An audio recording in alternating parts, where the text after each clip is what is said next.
Núcleo de Telesaúde do Hospital Universitário. Universidade Federal do Maranhão. Então, o objetivo é falar sobre o suporte ao paciente oncológico na atenção primária. E eu queria começar falando sobre a importância do câncer. O câncer é o principal problema de saúde pública no mundo atual. A sua incidência e a mortalidade vem aumentando ao longo das décadas. A população vem envelhecendo, está havendo um crescimento populacional contínuo e uma maior prevalência dos fatores de risco para o câncer. A gente sabe que houve uma transição dos principais tipos de câncer, com uma diminuição dos casos associados às infecções e aumento dos casos de câncer mais relacionados aos fatores de risco associados ao processo de urbanização, como o sedentarismo, a obesidade, a alimentação inadequada. E hoje no Brasil a gente tem uma estimativa de mais de 600 mil novos casos de câncer no país e mais de 200 mil mortes relacionadas a essa doença. Então, a nossa pirâmide de distribuição populacional, ela vem mudando ao longo das últimas décadas. Aqui ao longo dos 20 anos a gente pode ver que a população acima de 65 anos já quase triplicou, né?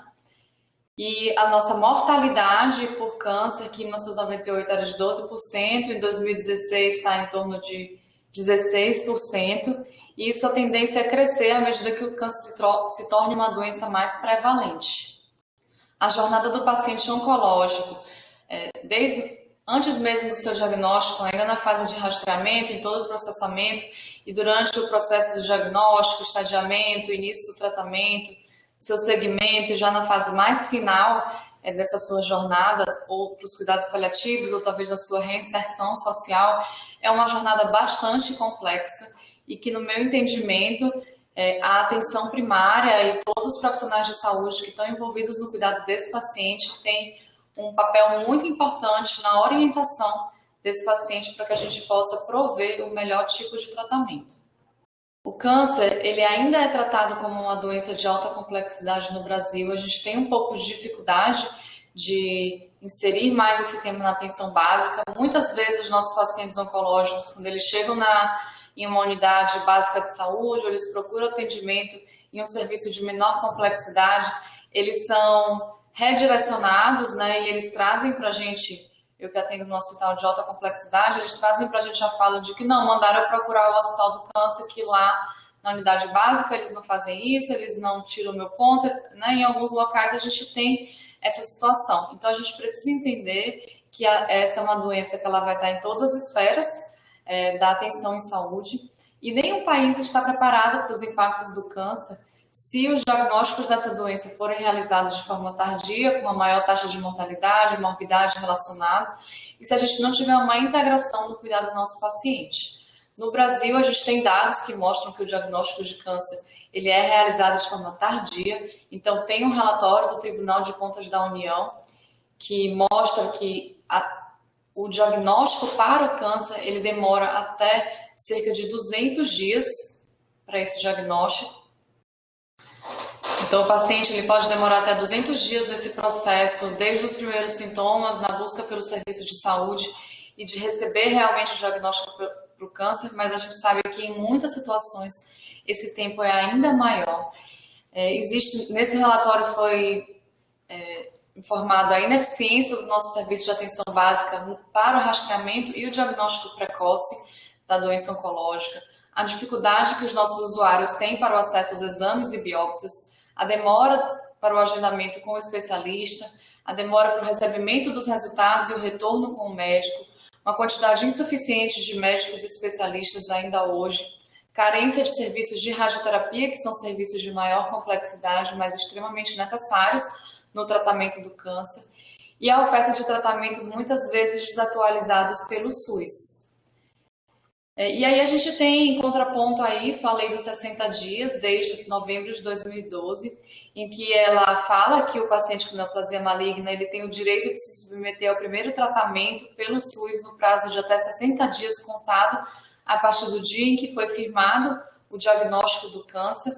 Mas, na verdade, é que a gente está firmando uma lei que traz uma obrigatoriedade de um período teoricamente adequado, sendo que às vezes precisa ser até antes mesmo desses 60 dias, o início do nosso tratamento, mas a gente ainda tem um serviço muito fragmentado, os programas, as ações, as nossas práticas clínicas na atenção como um todo ao nosso paciente oncológico ainda está muito difícil. Então, existe uma incoerência entre a oferta de serviços e a necessidade de atenção dos nossos pacientes e, em geral, a gente ainda tem muita dificuldade de atingir a regulamentação da lei dos 60 dias, sem contar todo o restante da trajetória do paciente, que não está incluído nesses 60 dias especificamente. Então, a gente vai falar um pouco dessa jornada do nosso paciente, começando sobre o rastreamento. É importante a gente entender que o rastreamento brasileiro ele segue um modelo oportunístico, então a gente não tem programas de rastreamento bem estruturados em que todas as pessoas daquela faixa etária com a indicação de rastreamento são convocadas e são seguidas dentro do programa.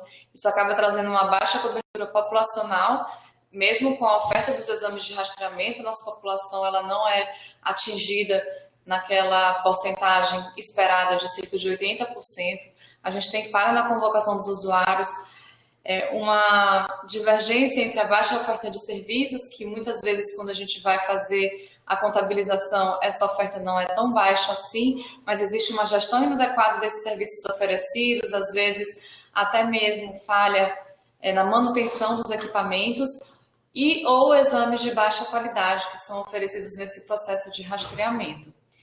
Além disso, existem falhas em diversas etapas desse processo, então o paciente, por vezes, ele consegue fazer o exame, mas não tem retorno dos resultados, ele não é direcionado, ele não consegue dar continuidade na realização de exames subsequentes quando esses exames iniciais do rastreamento são alterados, ele muitas vezes também não recebe a orientação adequada para a continuidade dessa necessidade de exames adicionais, ou mesmo só para voltar para o ponto de início para o rastreamento. Por exemplo, eu fiz uma mamografia, está tudo bem, eu deveria repeti-la quando? E qual a importância de fazer isso? Então, o paciente em si, ele muitas vezes não tem esse entendimento e ele pensa que se ele fez, ele não está lembrando, isso não é uma das coisas mais importantes para ele manter em acompanhamento, e ele não é lembrado pelo nosso sistema de saúde. A gente não tem um sistema de saúde tão organizado a esse ponto, né?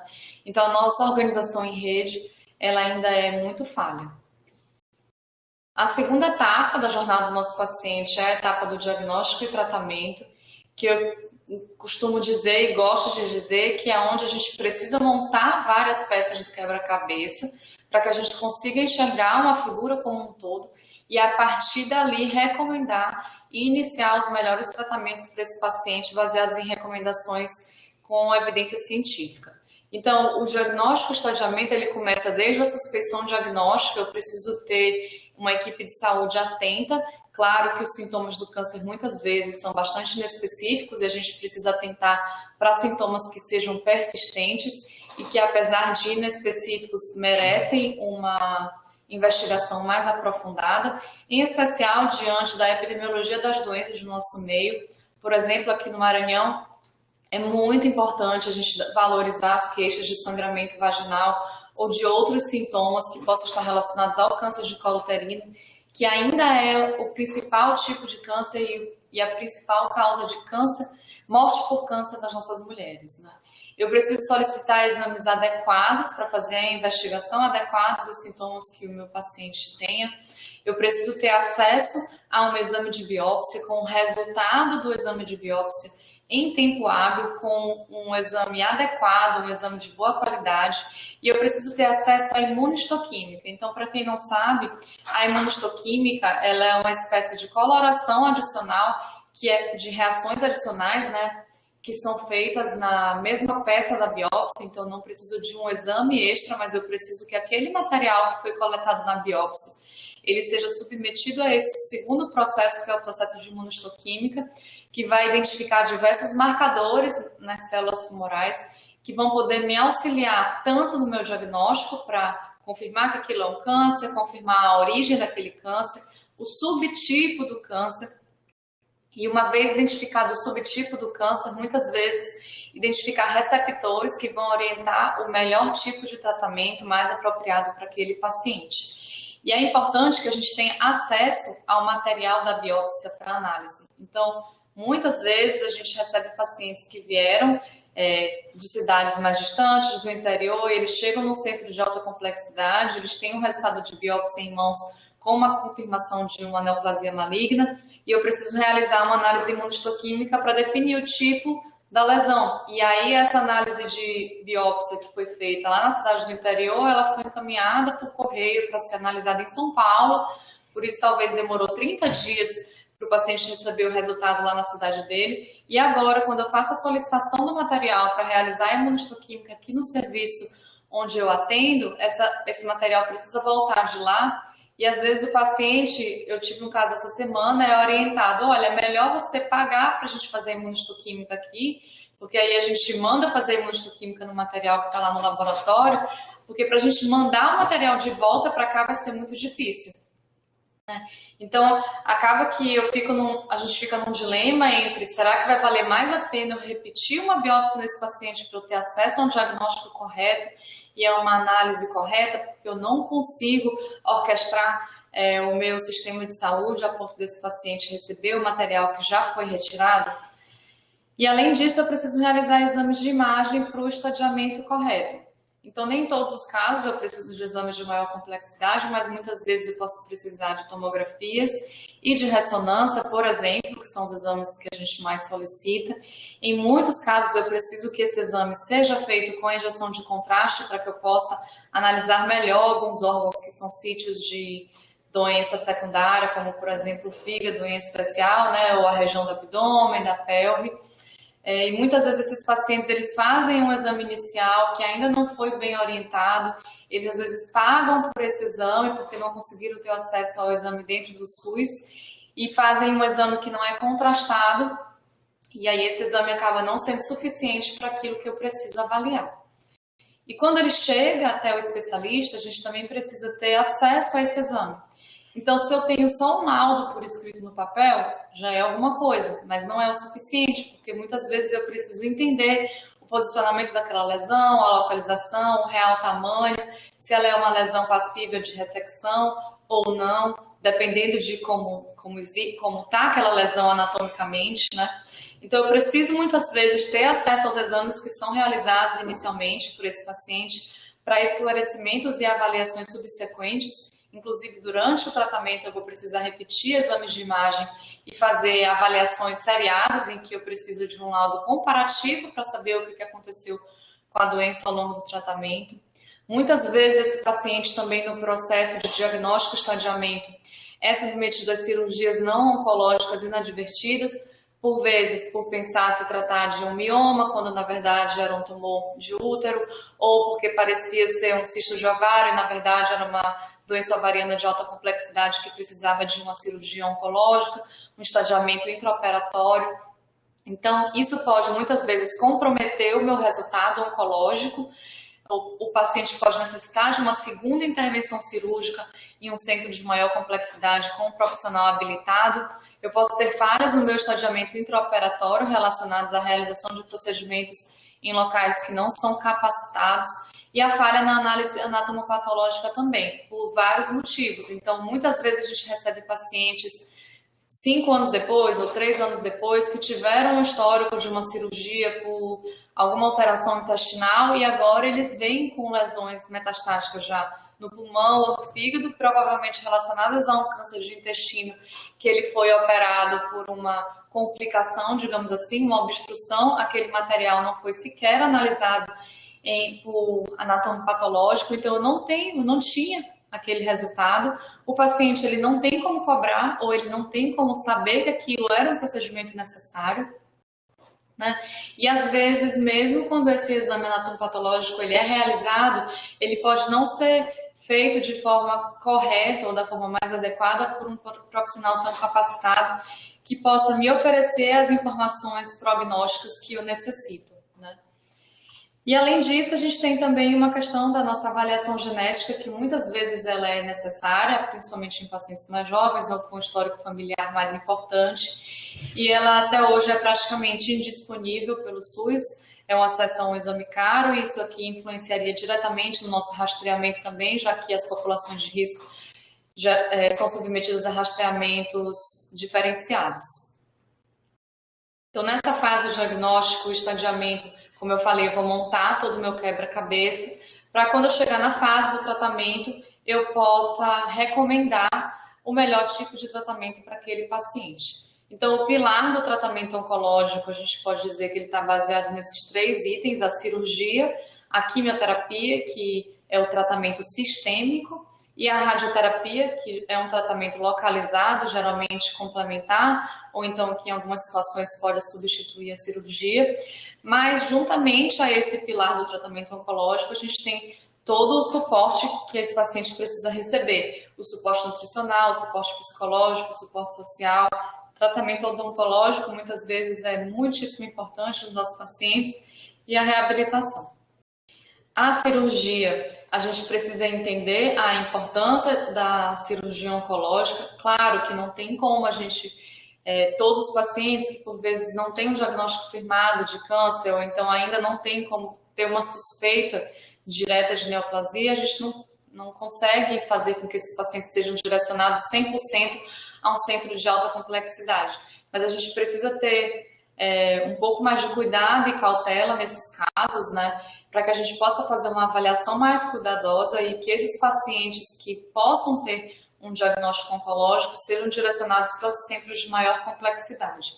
Além disso, a gente precisa dos pacientes que foram operados em um centro de maior complexidade, que os outros níveis do sistema de saúde possam oferecer suporte no pós-operatório, em cuidados com a ferida cirúrgica, na orientação desse paciente, orientação do suporte nutricional, que muitas vezes é insuficiente, controle de dor pós-operatório, tanto aquela dor mais aguda quanto uma dor possivelmente crônica, à medida que os pacientes não têm uma recuperação adequada, não têm uma reabilitação adequada no pós-operatório. O resultado anatomopatológico, como eu falei, ele é essencial, de extrema importância. Esse material ele vai ficar armazenado no laboratório, onde o material foi encaminhado para análise, e sempre que for necessário, a gente vai poder ou deve buscar esse material para fazer análises adicionais, como a imunohistoquímica, por exemplo. E a partir desse processo, a gente precisa que esse paciente volte no local onde ele foi operado, receba uma orientação, de preferência em tempo hábil.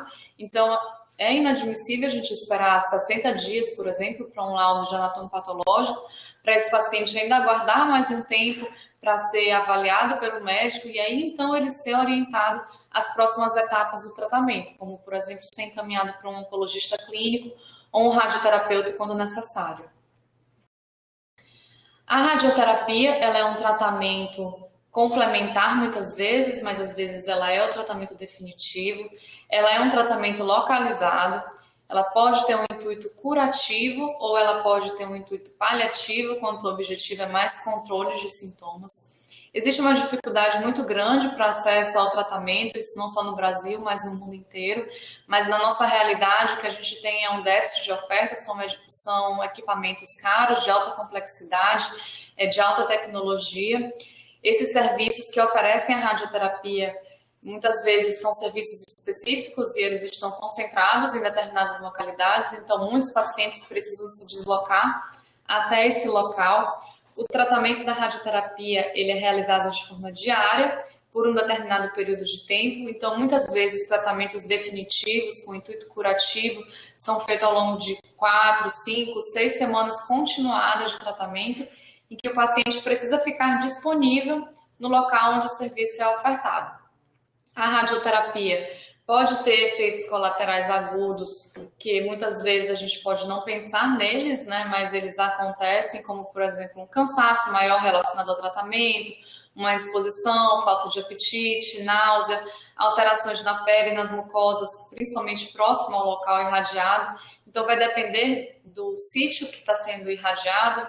Por exemplo, uma região de cabeça e pescoço que recebe a radioterapia, eu tenho toda a questão da minha mucosa oral, da minha deglutição, então da minha ingesta alimentar para esse paciente, e eu preciso ter um pensamento e fazer uma análise dessas questões todas, dessas problemáticas que podem acontecer, já para eu estabelecer medidas preventivas, como, por exemplo, o suporte nutricional. Se eu já identifico que aquele paciente vai incorrer em problemas para manter a alimentação adequada, muitas vezes eu preciso estabelecer uma via como uma sononose enteral ou uma gastrostomia antes mesmo do início da radioterapia para garantir a alimentação e o tratamento mais adequado para esse paciente. Os pacientes em radioterapia, eles precisam evitar a exposição ao sol, porque a pele fica mais sensível, pode aumentar os efeitos sobre a pele nas áreas expostas, e muito cuidado com o uso de cremes, porque muitas vezes, à medida em que a pele vai ficando mais sensibilizada pela radioterapia e vai sofrendo, a gente pode pensar inadvertidamente que eu vou passar um creme, um hidratante, um calmante, mas muitas vezes esses cremes que a gente usa por conta própria, eles podem até mesmo piorar as lesões. Então, o ideal é que tudo seja orientado por um profissional da área, um radioterapeuta ou um enfermeiro que ajude no acompanhamento nesses serviços. O nosso tratamento sistêmico, que até um tempo atrás era primariamente a quimioterapia, ainda é o tratamento principal que a gente tem, mas hoje a gente já lança mão da imunoterapia, de muitas drogas-alvos que são direcionadas para aqueles receptores ou para outros marcadores que eu consigo identificar através da imunohistoquímica. E a gente tem a hormonioterapia, que é uma espécie de terapia-alvo das mais antigas que tem, mas que ainda funciona muito bem, principalmente nos casos de câncer de mama, câncer de endométrio e câncer de próstata. Então, são todos tratamentos que a gente chama de sistêmico, porque de uma forma ou de outra, ou pela veia, ou através da via oral, ou pela via subcutânea, ou intramuscular, essas medicações todas acabam caindo na corrente sanguínea e elas conseguem tratar células que estejam basicamente em qualquer local do nosso corpo. Diferente do que a cirurgia faz, que ela resseca uma lesão naquela localização específica, ou mesmo a radioterapia, que ela faz um tratamento direcionado para aquele local. O tratamento sistêmico, ele pode ter um intuito curativo, e aí nesses casos a gente separa em tratamento adjuvante, quando ele é feito após a cirurgia, neoadjuvante, quando muitas vezes ele é feito antes da cirurgia, ou para facilitar a cirurgia, ou mesmo para aumentar as chances de cura desse paciente, ou um tratamento que a gente chama de concomitante, quando eu faço, por exemplo, a quimioterapia associada com a radioterapia, em que o meu objetivo é aumentar os efeitos e a eficácia da radioterapia nesses casos. Mas eu também tenho os tratamentos sistêmicos que a gente chama de tratamento paliativo, quando eles não têm esse intuito curativo. E paliativo não quer dizer que o paciente está morrendo em fase final, em vias de óbito. Quer simplesmente dizer que é um tratamento sem intuito curativo. Então, é um paciente que tem doença metastática, que hoje a gente não considera que é uma doença curável, muitas vezes, mas que ele pode ter uma sobrevida ainda a longo prazo, ele pode ter uma qualidade de vida excelente, e o objetivo do nosso tratamento seria esse, e não a cura, né? Os tratamentos sistêmicos, eles geralmente são realizados em ciclos. Então, por exemplo, a partir do momento que eu tenho o início da minha quimioterapia, eu posso ter efeitos adversos imediatos, efeitos um pouco mais tardios, que podem acontecer em dias, alguns outros efeitos podem acontecer ao longo de semanas, e eu tenho efeitos que podem ser tardios. Esses efeitos, eles são diferenciados, né? Nos efeitos imediatos, por exemplo, a gente tem a reação alérgica, dor no local da aplicação, alterações na pele, se houver algum extravasamento da medicação, eu posso ter náuseas e vômitos agudos, mas os principais efeitos que eu vou focar aqui com vocês são os nossos efeitos agudos, que acontecem em alguns dias e que são muitas vezes os eventos mais dramáticos, porque podem trazer complicações mais graves. Eu posso ter a náusea tardia, a fadiga, a mielossupressão, a mucosite, diarreia, constipação, falta de apetite, alteração no paladar.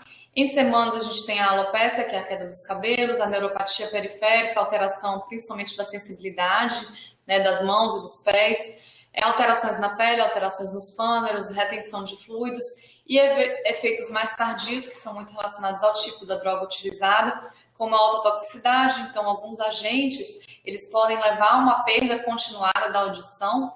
Eu tenho a cardiotoxicidade, alguns agentes eu preciso fazer um acompanhamento cardiológico para garantir que ele não está perdendo função cardíaca ao longo do tratamento. Alterações da memória, que é o que a gente chama de chemobrain. Então, é aquele paciente que está em quimioterapia e às vezes ele não consegue mais dar conta das coisas que ele fazia no dia a dia. Eu falo que é um pouco como o estado da mulher que está grávida, né? Às vezes ela também fica um pouco assim, como se fosse com a cabeça no mundo da lua, mas não proposital, né? Isso realmente é um efeito relacionado à quimioterapia e que tem causas fisiopatológicas estabelecidas. Eu posso ter a disfunção sexual, as alterações hormonais, com a amenorreia, a infertilidade, algumas drogas que podem causar fibrose pulmonar. e mesmo eventos secundários, como os próprios agentes quimioterápicos, levando ao desenvolvimento de leucemias ou mielodisplasias depois. Então, falando sobre as nossas toxicidades agudas, as náuseas e os vômitos são geralmente uns dos sintomas que os pacientes e as pessoas como um todo temem relacionado à quimioterapia. Eles podem ser relacionados também à doença, então o paciente que tem muito volume de doença, que tem doença intraabdominal ou que tem muita dor, por vezes ele já tem náuseas e até mesmo vômitos relacionados ao sintoma da própria doença. Mas a gente sabe que o nosso tratamento, muitas vezes as drogas que a gente administra, elas têm um potencial de induzir a náusea e vômito, que é o que a gente chama o potencial emetogênico da quimioterapia. Geralmente é um potencial relacionado à classe da droga. E eu também tenho potencial emetogênico da radioterapia, geralmente relacionado ao local que está sendo irradiado. Na maioria das vezes, quando eu estou fazendo um tratamento sistêmico, então uma quimioterapia, uma imunoterapia, baseada nesse potencial emetogênico, eu já vou fazer uma prescrição de profilaxia, ou seja, de prevenção das náuseas e vômitos. Esse paciente vai receber medicamentos no momento da aplicação e ele vai receber a orientação para fazer o uso de medicamentos orais em casa, geralmente por até 3 dias. Então, no dia da aplicação, no dia seguinte, no próximo dia. E o que a gente vê com muita frequência é que os pacientes têm dificuldade de compreensão das nossas orientações, às vezes até mesmo dificuldade de ler, né? Então, mesmo uma receita que vai por escrito, com tudo estabelecido, escritos horários, ele não consegue ler ou ele não entende que ele tem que voltar e ler. Isso tanto pacientes mais humildes, de classe social mais baixa, quanto pacientes de classe social mais alta, eles têm muita dificuldade porque é uma doença bastante complexa. As orientações e informações que os pacientes recebem são múltiplas. Então, sempre que possível, o profissional de saúde que estiver avaliando, ajudando no acompanhamento desse paciente, tentar conferir quais são as recomendações que esse paciente recebeu e tentar repassar essas orientações junto com ele. A principal classe de drogas que a gente usa no tratamento das náuseas e vômitos relacionados à quimioterapia são os inibidores do 5-HT3, em especial a ondansetrona, que já é amplamente disponível em todos os serviços, tem a apresentação oral e a apresentação venosa. Além da ondansetrona, a gente tem a palonosetrona e a granizetrona, que o principal diferencial é o tempo de meia-vida dessas drogas e elas são aplicadas via venosa, mas a eficácia é a mesma. E existe uma droga de um potencial terapêutico maior, que são os antagonistas da neuroquinina 1, o aprepitanto e o fosaprepitanto. Essas são medicações mais caras, elas são mais eficazes, porém hoje elas não estão disponíveis para os nossos pacientes pelo SUS. A diarreia é um efeito colateral que pode acontecer, um evento adverso muito comum relacionado ao dano às mucosas induzido pela quimioterapia ou radioterapia. Então, da mesma forma que o tratamento ele afeta as células cancerígenas, ele também acaba afetando células normais do nosso corpo, em especial células que têm uma taxa de crescimento mais rápida, porque é para essas células, né, as células que crescem rapidamente do câncer, que o nosso tratamento é direcionado. Mas aí as nossas células da mucosa, as nossas células do sangue, por exemplo, que são células de crescimento rápido, também acabam sofrendo. E nesse período em que as minhas células da mucosa sofrem, ou seja, que eu tenho a mucosite, como as aftas orais e feridinhas que podem acontecer no estômago, no intestino e levar a essa má absorção e a diarreia, é mais ou menos um período semelhante ao que eu tenho também a queda da minha imunidade. Então, eu tenho uma deficiência na minha barreira natural, que são as minhas mucosas, associadas a uma possível queda da imunidade. E isso pode facilitar e favorecer a translocação bacteriana. Eu preciso ter cuidado no uso de antidiarreicos, então, ao mesmo tempo que a loperamida pode me ajudar a controlar uma diarreia muito intensa, ela também pode favorecer o acúmulo e a proliferação bacteriana intraluminal e isso aumentar o risco de translocação e aumentar o risco de neutropenia febril e febre. Nesses pacientes que desenvolvem diarreia, nem toda diarreia é uma diarreia grave, às vezes é uma diarreia leve, que dá para ser manejada facilmente em casa, mas é necessário fazer uma avaliação do controle hidroeletrolítico, o paciente que já tiver alguns sintomas de desidratação, pacientes mais frágeis às vezes sofrem mais com uma diarreia menor. E eu preciso sempre fazer uma avaliação da gravidade do efeito adverso para que eu possa fazer um ajuste terapêutico. Então, como oncologista, quando esse paciente volta para mim e que eu vou fazer uma avaliação do novo ciclo de tratamento, eu preciso levar em consideração esses sintomas apresentados. Em contrapartida à diarreia, a gente também tem a constipação intestinal. É uma queixa muito comum e às vezes pouco valorizada, né? Ela está muito relacionada ao uso de medicamentos. Os próprios antieméticos muitas vezes deixam os pacientes constipados. Então, eu costumo falar muito para os pacientes que mesmo a quimioterapia podendo causar diarreia, nos primeiros dias geralmente eles experimentam uma constipação. Isso para muitos pacientes já é um problema crônico que acaba se agravando e é bastante incomodativo do paciente ficar uma semana, 10 dias sem evacuar. E da mesma forma isso acaba sendo acumulando ali as nossas bactérias intestinais e favorecendo a proliferação bacteriana, possível translocação. Então, a gente precisa ter um manejo, né? E eu sempre questiono para os meus pacientes antes de iniciar o tratamento sobre como é o hábito intestinal para a gente tentar manter um bom ajuste da alimentação e, se necessário, uso de medicamentos laxativos durante o tratamento. Eu tenho que ter cuidado porque a constipação intestinal ela também pode estar associada a casos de obstrução intestinal que podem estar relacionados à doença, né? E como existe essa quebra da nossa barreira de mucosa, eu tenho que lembrar que eu tenho que evitar o uso de lavagem intestinal com os famosos clisteres, né, o Clister glicerinado, porque isso pode ser uma fonte de translocação bacteriana e infecção para esse paciente em um período que ele também tem uma neutropenia associada. Então, a mucosite, como eu falei, ela é o dano à mucosa relacionado ao tratamento. As principais manifestações são as lesões orais com aftas, que por vezes podem impedir a alimentação adequada, podem gerar náusea e vômito, podem levar à diarreia. O principal manejo da mucosite é manter uma higiene oral adequada e que a gente sabe que a nossa população muitas vezes já tem uma higiene oral bastante insuficiente. Uma recomendação é fazer o uso de produtos de higiene que não contenham álcool, porque aí o dano à mucosa é menor e a mucosa fica menos sensível.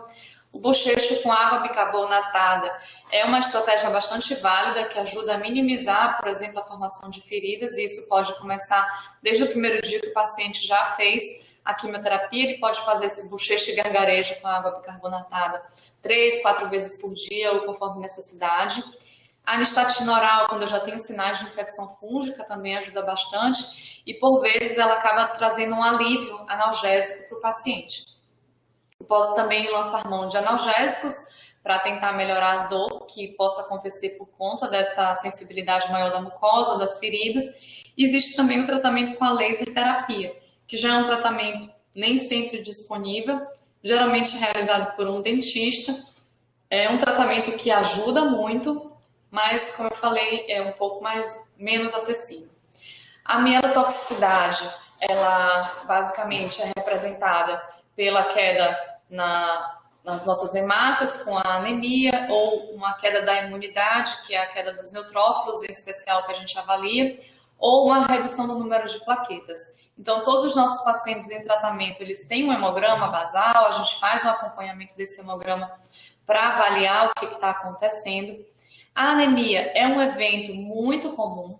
Muitas vezes, dependendo da intensidade do tratamento que a gente oferece, pode ser uma anemia leve, que a gente costuma não tratar, né? Ela é relacionada realmente ao efeito do tratamento. Tem pouca resposta com a suplementação de ferro, ácido fólico ou outras vitaminas, porque ela não é uma anemia por deficiência, ela é uma anemia realmente porque as células do sangue não estão conseguindo se multiplicar.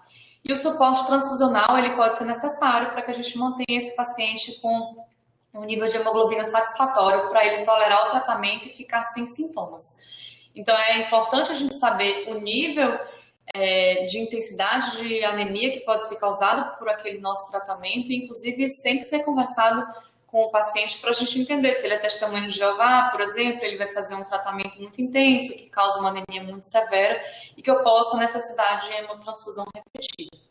A neutropenia é um evento comum e transitório das quimioterapias, apesar de que praticamente toda quimioterapia causa um grau de queda da imunidade, de queda das células brancas, né? Geralmente é um evento transitório e de curta duração e acaba não trazendo maiores repercussões, mas sempre existe o risco de neutropenia febril. Ele é maior quanto mais profundo, ou seja, quanto maior a queda da imunidade e quanto mais duradoura essa queda da imunidade. Então, sempre que eu tiver febre em um paciente que está em tratamento oncológico, é muito importante que eu faça uma avaliação hematológica, que eu veja um hemograma e avalie como está essa imunidade. Se esse paciente estiver neutropênico, ou ele estiver no período de neutropenia da quimioterapia, eu preciso avaliar o início precoce de antibiótico, porque isso pode ser o grande diferencial para que esse paciente fique bem. Então, o antibiótico para fazer o tratamento da neutropenia febril precisa ser uma antibiótico terapia com cobertura para pseudomonas. Vou rapidamente falar aqui, o nosso tratamento de escolha é a amoxicilina com clavulunato associada à ciprofloxacina, ou medicamentos venosos como cefalosporina de quarta geração, cefepime, peracilina tazobactam. Em casos mais graves, a gente pode precisar lançar mão desde o começo de cobertura para gram-positivos. E a plaquetopenia, ela também é comum, mas a gente tem bastante plaqueta. Geralmente a queda das plaquetas ela não é tão acentuada, então ela não chega a ser grave. A recuperação, quando ela acontece, geralmente é rápida. Não costuma ser muito limitante, porque se a gente tiver níveis de plaquetas maior que 100 mil, ou mesmo níveis mais baixos, 80 mil, 90 mil, a gente consegue dar continuidade ao nosso tratamento. O risco de sangramento espontâneo, geralmente ele existe a partir de uma queda mais acentuada, 10 mil, 5 mil plaquetas, ou em níveis um pouco maiores, como 20, 30 mil, em pacientes que estão fazendo febre ou que têm outros sintomas de gravidade. Eu oriento os pacientes, é importante a gente tentar evitar traumas, então pacientes que façam esportes radicais, que andem muito de moto, que eu estou vendo que a plaqueta está ficando muito baixa, talvez evitar, porque tem o risco do acidente, tem o risco de um sangramento mais grave. Né? A transfusão de plaquetas ela não é muito eficaz, o efeito é muito fugaz, a gente faz, a plaqueta sobe rapidamente, e em 24 horas, no máximo 48 horas, aquele efeito da transfusão ele já passou. Então, o suporte transfusional com plaquetas, ele só é recomendado em situações específicas, quando tem um sangramento ativo ou quando tem um risco muito grande de sangramento espontâneo. E nesses casos, eu preferencialmente recomendo que esse paciente esteja monitorado, internação hospitalar, fazendo um hemograma diário e hemograma de controle.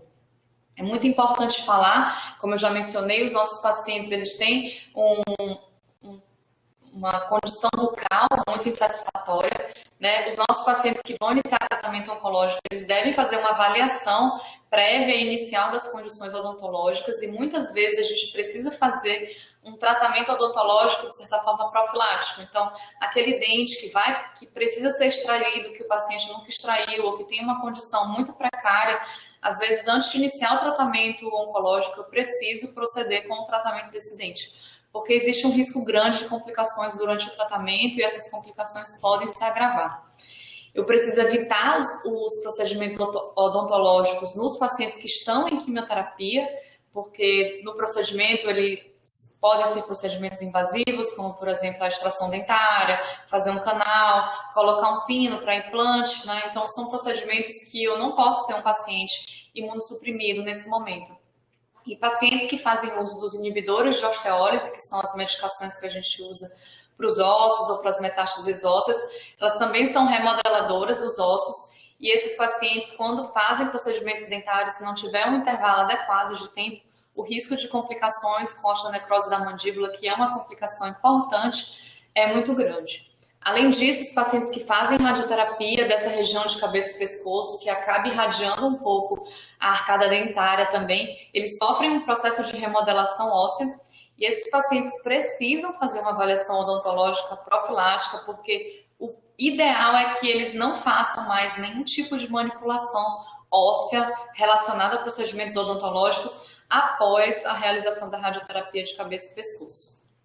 O suporte nutricional do paciente oncológico ele é muito importante e aqui a gente lida com aquela realidade antagônica da desnutrição e caquexia do paciente oncológico, que é o que muitas vezes a gente tem em mente, mas hoje a gente tem a nossa epidemia da obesidade e a obesidade ela é um fator de risco, ela diminui os resultados benéficos do nosso tratamento, aumenta o risco de recidiva do câncer, aumenta o risco dos cânceres, está associada a piores desfechos clínicos. Então, a gente precisa evitar o ganho de peso durante o tratamento, que também muitas vezes acontece pela ansiedade, pela mudança dos hábitos de vida, pelo uso de corticoides como profilaxia antiemética e que acaba aumentando a fome, a vontade de comer doces, de comer carboidratos, né? E no outro lado da balança, a gente tem a desnutrição e a caquexia do paciente oncológico, que muitas vezes é relacionada à gravidade da doença, Eu preciso garantir uma via de alimentação adequada, então pacientes que têm câncer da região de cabeça e pescoço, que afeta a capacidade de deglutição,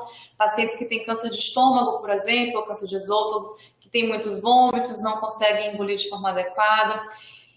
Eu preciso também controlar o sintoma. É muito comum a gente ver um paciente que tem o trato digestivo intacto, mas que ele tem muita dor e por conta desse sintoma ele tem uma inapetência grave, perde peso. Então são dois extremos da mesma moeda, né? No nosso paciente oncológico, a recomendação nutricional principal é uma alimentação saudável. E como eu costumo dizer, é uma alimentação saudável para quem tem câncer, para quem não tem câncer. Preferir alimentos frescos, bem preparados, do que alimentos embutidos e enlatados. Se possível, usar pouco sal, usar pouco açúcar refinado. Uma ingesta de frutas e legumes em grande quantidade é o ideal. Ingesta hídrica adequada. Todos os alimentos devem ser bem preparados, bem lavados, bem cozidos. Evitar alimentos crus que possam trazer contaminação e risco de infecção alimentar. Nos pacientes que estão em tratamento, isso é mais importante. A suplementação nutricional nos pacientes que têm déficit nutricional, ela também é importante. Claro, um paciente que está emagrecido, que está caquético, ele tem uma menor condição física de passar pelo tratamento, então eu preciso prover esse suporte nutricional. O acompanhamento por nutricionista sempre que estiver disponível, que for possível, mesmo a gente buscar esse acompanhamento, até para orientação nos pequenos detalhes. Existem muitos mitos relacionados à alimentação e o que muitas vezes a gente vê são pacientes que recebem tanta orientação de tantas pessoas, todo mundo quer ajudar de alguma forma e quer dar um palpite e não pode comer isso, não pode comer arroz, não pode comer feijão, não pode comer macarrão, pão faz mal, leite faz mal, ovo faz mal. E aí o paciente se vê sem opção de alimentação, né? E quando isso está dentro da sua casa, ou às vezes quando isso até parte de você mesmo, esses pacientes começam a ter um processo de desnutrição relacionado ao fato de ou não querer se alimentar, ou as pessoas do seu círculo de convivência não querer que eles ingiram certos alimentos por medo, né? Isso traz um impacto psicológico, social e nutricional muito importante para os nossos pacientes. Então a gente tem que desmistificar essa questão da alimentação. E o paciente ele precisa se alimentar de forma adequada durante todo o tratamento. A gente não precisa fazer dieta de engorda nos pacientes oncológicos, porque muitos deles estão eutróficos e nutridos, e se a gente fizer dieta de engorda, eles vão engordar, e a obesidade em si, ela tem efeitos maléficos, mas a gente precisa manter o suporte nutricional dos nossos pacientes. A atividade física, ela é essencial, cada vez mais os estudos mostram o benefício da atividade física em reduzir o risco de câncer, em reduzir o risco de recidiva de câncer, em passar pelo tratamento de melhor forma. Então o paciente ele perde menor condicionamento físico, ele perde menos capacidade funcional durante o tratamento e ele tolera melhor o tratamento até o final, quando ele tem uma capacidade física prévia ao tratamento melhor e quando ele mantém a atividade física durante o tratamento, mesmo aquele paciente que era sedentário ou é sedentário. Então existem diversos benefícios terapêuticos, como eu falei, da atividade física, um maior bem-estar e autonomia desse paciente, uma redução também do ganho de peso, os benefícios em recidiva da doença, e o paciente, só pelo fato dele ter um câncer, ele não precisa ficar restrito, ele precisa entender quais são os seus limites. É claro, como eu falo, um maratonista que corria 40 quilômetros, se ele vai fazer quimioterapia agora, talvez ele não consiga manter uma corrida de 40 quilômetros, mas ele consiga manter algum nível de atividade física para manter a sua capacidade funcional. E eu tenho que prestar muita atenção no manejo das comorbidades, que já acompanham esse paciente antes mesmo dele ter câncer e que às vezes são detectadas junto do diagnóstico do câncer, porque foi o momento que esse paciente entrou de forma mais incisiva no sistema de saúde, conseguiu diagnosticar que tem um diabetes, que tem hipertensão arterial, que tem alterações da tireoide ou que tem uma doença autoimune. Essas alterações, elas podem sofrer alterações durante o tratamento, então o diabetes é uma das doenças que mais sofre alterações, tanto a hiperglicemia relacionada ao uso de corticoides, que pioram o controle glicêmico dos nossos pacientes, mas também a hipoglicemia, pacientes que começam a ter baixa ingesta alimentar, ou que passam uns dias com mais inapetência, não conseguem se alimentar bem por uns 2 ou 3 dias após a quimioterapia e acabam evoluindo com hipoglicemia diante do uso das medicações antidiabéticas, né? Os pacientes que têm pressão elevada, muitas vezes a quimioterapia ela acaba contribuindo para uma queda da pressão, então a gente vê que precisa fazer um ajuste dos antihipertensivos, e alguns outros medicamentos eles podem ter a hipertensão arterial como um evento adverso relacionado à medicação. Além disso, eu tenho medicamentos que têm cardiotoxicidade relacionada, que eu preciso fazer um controle de função cardíaca, esse paciente precisa ser acompanhado por um cardiologista, realizar um ecocardiograma de forma rotineira. Eu preciso ter atenção especial com a função renal dos pacientes. Muitas das minhas drogas, elas são metabolizadas pelo rim, ou elas podem ter um efeito nefrotóxico, principalmente em pacientes que já têm a função renal alterada. Muitas doenças, elas podem causar sofrimento renal, por exemplo, doenças abdominais que podem causar obstrução do ureter, obstrução de um dos rins, e isso trazer uma perda transitória, uma perda definitiva da função renal. E são pacientes que por vezes têm dor e vão na farmácia e compram um cataflã ou um anti-inflamatório que acaba interferindo diretamente na sua função renal. Então a gente precisa ter bastante atenção com a função renal do nosso paciente para que ela seja preservada e com as medicações que a gente vai fazer uso.